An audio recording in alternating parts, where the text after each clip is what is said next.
ಪಾರಂಪರಿಕ ನಾಟಿ ವೈದ್ಯ ಪದ್ಧತಿ ತಲೆಮಾರುಗಳಿಂದ ಜನರಿಗೆ ಚಿಕಿತ್ಸೆಗಳನ್ನು ನೀಡುತ್ತಾ ಆರೋಗ್ಯ ತಪಾಸಣೆ, ಆರೋಗ್ಯ ರಕ್ಷಣೆ ಮಾಡುತ್ತಾ ಬಂದಿದೆ. ಹೀಗಾಗಿ ಪ್ರಾಚೀನ ಪಾರಂಪರಿಕ ವೈದ್ಯ ಪದ್ಧತಿಯನ್ನು ಉಳಿಸಿ ಬೆಳೆಸಬೇಕಂತ ಕಲ್ಯಾಣ ಕರ್ನಾಟಕದ ಪಾರಂಪರಿಕ ವೈದ್ಯ ಪರಿಷತ್ ಅಧ್ಯಕ್ಷ ಆನಂದ್ ಹೆರೂರ್ ಅವರು ತಿಳಿಸಿದ್ದಾರೆ. ಕಲಬುರಗಿ ನಗರದ ಪತ್ರಿಕಾ ಭವನದಲ್ಲಿ ಸುದ್ದಿಗೋಷ್ಠಿ ನಡೆಸಿ ಮಾತನಾಡಿದ ಅವರು, ಸ್ವಾತಂತ್ರ್ಯ ಪೂರ್ವದಿಂದಲೂ ಪಾರಂಪರಿಕ ನಾಟಿ ವೈದ್ಯ ಪದ್ಧತಿಯು ಈಗಿನ ಆಧುನಿಕ ವೈದ್ಯ ಸೌಲಭ್ಯಗಳು ಇಲ್ಲದಂತಹ ಕಾಲದಲ್ಲಿಯೂ ಹಳ್ಳಿಗಾಡಿನಲ್ಲಿ ಪಾರಂಪರಿಕ ವೈದ್ಯರು ಬೇರೆ ಬೇರೆ ಚಿಕಿತ್ಸಾ ಪದ್ಧತಿಯಲ್ಲಿ ಗುಣಪಡಿಸಲಾಗದ ರೋಗಗಳನ್ನು ಗುಣಪಡಿಸುತ್ತಾ ಬಂದಿದ್ದಾರೆ. ಈಗಿನ ಆಧುನಿಕ ಪದ್ಧತಿ ಎಷ್ಟೇ ಮುಂದುವರಿದರೂ ಕೆಲವು ರೋಗಗಳಿಗೆ ಚಿಕಿತ್ಸೆ ಇಲ್ಲ, ಆದರೆ ನಮ್ಮ ವೈದ್ಯ ಪದ್ಧತಿಯಲ್ಲಿದೆ. ಹಾಗಾಗಿ ಇಂದು ನಾವು ಪಾರಂಪರಿಕ ವೈದ್ಯರಿಗೆ ಸರ್ಕಾರದಿಂದ ಮಾನ್ಯತೆ ನೀಡುವ ವಿಷಯವಾಗಿ ಸರ್ಕಾರದ ವಿವಿಧ ಇಲಾಖೆಗಳೊಂದಿಗೆ ಸಂಪರ್ಕದಲ್ಲಿದ್ದು ಅಧಿಕಾರಿಗಳು ನೀವು ಚಿಕಿತ್ಸೆ ನೀಡಿ ಗುಣಪಡಿಸಲಾಗದ ದಾಖಲೆಗಳು ತರಲು ಹೇಳುತ್ತಾರೆ. ಅವರು ನಮಗೆ ಮಾನ್ಯತೆ ನೀಡುವ ಭರವಸೆ ಕೊಟ್ಟಿದ್ದಾರೆ. ಇಂದಿನ ದಿನಮಾನಗಳಲ್ಲಿ ಬೇರೆ ಬೇರೆ ಸಾಮಾಜಿಕ ಜಾಲತಾಣದಲ್ಲಿ ಬರುವ ವಿಷಯಗಳನ್ನು ತೆಗೆದುಕೊಂಡು ಪಾರಂಪರಿಕ ವೈದ್ಯರ ಹಿನ್ನೆಲೆಯೇ ಇಲ್ಲದೆ ಬಹಳಷ್ಟು ವೈದ್ಯರು ನಾನು ಪಾರಂಪರಿಕ ಎಂದು ಔಷಧಿ ನೀಡುತ್ತೇನೆ ಎಂದು ಸುಳ್ಳು ಹೇಳುತ್ತಾ ಜನರಿಗೆ ಅವೈಜ್ಞಾನಿಕ ಚಿಕಿತ್ಸೆ ನೀಡುತ್ತಿದ್ದಾರೆ. ಅಂಥವರಿಗೆ ಕಡಿವಾಣ ಹಾಕಲು ನಮ್ಮ ಪರಿಷತ್ ಮುಂದಾಗಿದ್ದು ಹಲವಾರು ತರಬೇತಿಗಳನ್ನು ನೀಡಿ ನಮ್ಮ ವೈದ್ಯರಿಗೆ ಮಾನ್ಯತಾ ಪತ್ರ ನೀಡುತ್ತಿದ್ದು ಅದರಲ್ಲಿ ಮಾತ್ರ ಚಿಕಿತ್ಸೆ ತೆಗೆದುಕೊಳ್ಳಲು ಮುಂದಾಗಬೇಕು ಎಂದು ಹೇಳಿದರು. Bureau report RJ32 Kannada news, Kalaburagi.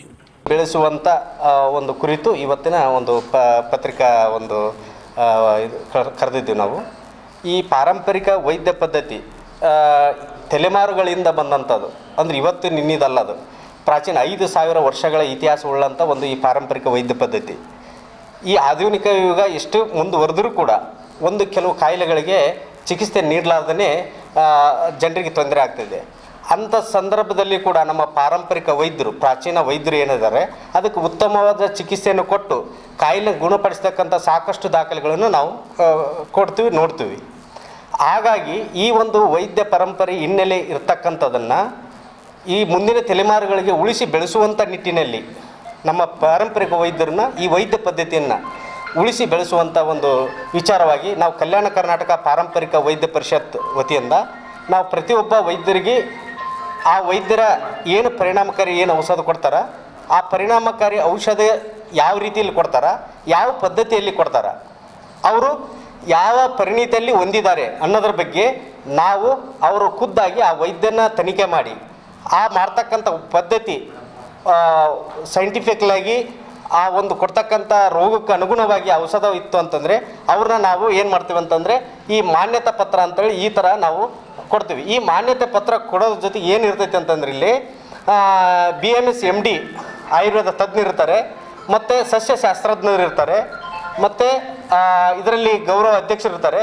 ಇಷ್ಟು 5 ಜನರ ಒಂದು ಟೀಮು ಆ ವೈದ್ಯನ ಕರೆಸಿ ಅವ್ರ ಜೊತೆಗೆ ಸಂಭಾಷಣೆ ಮಾಡಿ ಆ ಪ್ರಕಾರವಾಗಿ ಆ ವೈದ್ಯ ನಿಜವಾದ ವೈದ್ಯ ಮಾಡ್ತಕ್ಕಂಥ ರೀತಿ ಸರಿ ಇದೆ ಅಂತ ಅಂದ ಮೇಲೆ ಇದಕ್ಕೆ ನಾವು ನಮ್ಮ ಪರಿಷತ್ತಿಂದ ಒಂದು ಮಾನ್ಯತೆ ಪತ್ರ ಕೊಡ್ತೀವಿ.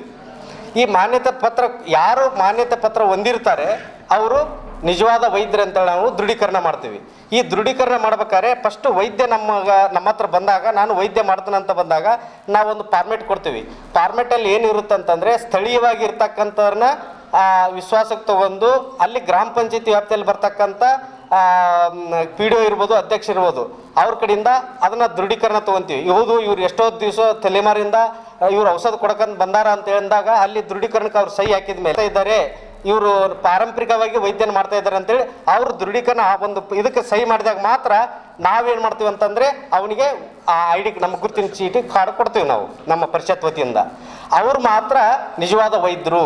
ಆದರೆ ನಾವು ಪಾರಂಪರಿಕ ವೈದ್ಯರು ಅಂತ ಹೇಳ್ಬಿಟ್ಟು ದೃಶ್ಯ ಮಾಧ್ಯಮದಲ್ಲಿ ನೋಡಿಬಿಟ್ಟು ಅದನ್ನು ಕೂಡ ತಾವು ಮಾಡೋಂಥ ಪ್ರಯತ್ನ ಮಾಡಿ ಅವ್ರಿಗೆ ಯಾವುದೂ ಮಾಹಿತಿ ಇರಲಾರ್ದ ಅವರು ಪಾರಂಪರಿಕ ವೈದ್ಯ ಮಾಡೋರು ಅದಾರೆ. ವೈದ್ಯರ ಹೆಸರು ಹೇಳಿ, ಪಾರಂಪರಿಕ ವೈದ್ಯರ ಹೆಸರು ಹೇಳಿ ಅಂತರ ವಿರುದ್ಧ ತಮ್ಮ ಕ್ರಮಗಳನ್ನು ಕೈಗೊಳ್ಳೋಕ್ಕೆ ಮತ್ತು ಬೆಳಗ್ಗೆ ನೋಡಿದ್ವಿ ನಾವು DC ಅವರು ಒಂದು ಪತ್ರಿಕೆಯಲ್ಲಿ ನೋಡಿದ್ದೀವಿ ನಾವು ನಕಲಿ ನಾಟಿ ವೈದ್ಯರು ಅಂತ ಹೇಳಿದ್ರು. ಅಂದರೆ ವೈದ್ಯರಲ್ಲೇ ಪಾರಂಪರಿಕ ವೈದ್ಯರಲ್ಲಿ ನಕಲಿ ವೈದ್ಯರುಗಳಿದ್ದಾರೆ ಅನ್ನೋ ಒಂದು ಸ್ಪಷ್ಟನೆ ಇತ್ತು. ಅಂಥವ್ರಿಗೆ ಏನು ಅವ್ರು ತಾವು ಆ ವಿಷಯ ಏನು ಸ್ಟೇಟ್ಮೆಂಟ್ ಕೊಟ್ಟಾರಲ್ಲ ಅದಕ್ಕೆ ನಮ್ಗೆ ಸ್ವಾಗತ. ಅದಕ್ಕೂ ಕೂಡ ನಮ್ಮ ಪರಿಷತ್ತು ಕೂಡ ಸಹಕಾರ ಕೊಡ್ತೈತೆ. ಯಾಕಂತಂದ್ರೆ ಪಾರಂಪರಿಕ ವೈದ್ಯರಿಗೆ, ನಿಜವಾದ ಪಾರಂಪರಿಕ ವೈದ್ಯರಿಗೆ ಈ ನಕಲಿ ವೈದ್ಯರಿಂದ ಪಾರಂಪರಿಕ ವೈದ್ಯ ಮಾಡ್ತಕ್ಕಂಥ ತಲೆಮಾರುಗಳೆಂದರೆ ಕೂಡ ಅವರಿಗೆ ಕೆಟ್ಟ ಹೆಸರು ಬರ್ತಾ ಇದೆ. ಆ ಕಾರಣಕ್ಕೆ ನಕಲಿ ವೈದ್ಯರು ಯಾರಿದ್ದಾರೋ ಗುರುತಿಸಿ ಆ ಕ್ರಮ ಕೈಗೊಳ್ಳೋಕೆ ನಮ್ಮದು ಕೂಡ ಸಹಕಾರ ಇದೆ. ನಾವು